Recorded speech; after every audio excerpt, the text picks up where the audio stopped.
So I get a lot of calls where people ask me, how do I know whether I should settle my case? And number two, how do I know whether the amount of money that's being offered to me, it's the right amount for my case? Number one, you need to understand what it means to settle a case.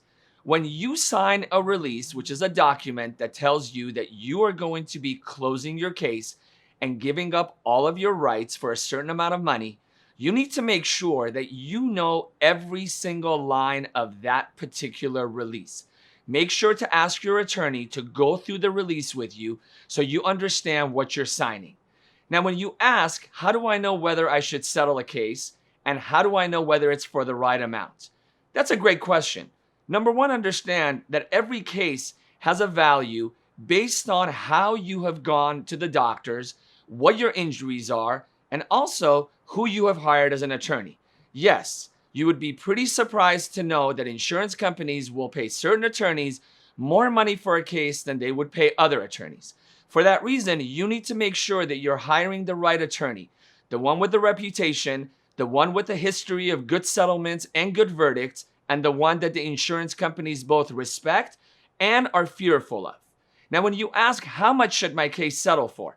That also depends on a lot of factors. When people call me and ask me whether a certain amount of money that's being offered by an insurance company is an accurate amount, I can never tell them whether that's accurate until I have an opportunity to review their full case. I always tell people, you never know what the value of your case is. The first thing that's important in an injury case is, have you fully recovered? Health is most important.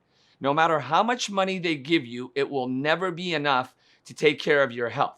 But number two, when you are involved in a personal injury action, the way you do get compensated for your pain and suffering is through monetary compensation. Now, when somebody tells you you're going to get a certain amount of money, you need to know that that certain amount of money that your attorney recovers is going to have to pay for attorney fees, costs, your medical bills, and what's left over at the end is your pain and suffering portion, or what is net going to you. So always make sure when your attorney tells you you're being offered a certain amount of money, make sure to ask, how much are my medical bills? How much is going to be left at the end of the day for me? What I always tell my clients is that you should never leave a penny on the table. That's the reason that I'm involved in every single litigation case. I make sure that every penny that our office can get for you is recovered. I don't think that when you're injured, you should ever cut your case short. Your life has been affected, you've been injured, and you should be compensated. I hope that helps you. And if your attorney gives you an offer and you're not happy with it, you always have the right in order to get that offer reviewed and make sure you understand why that offer is being given to you. Accident or injury, call Jacob Emrani. Call Jacob.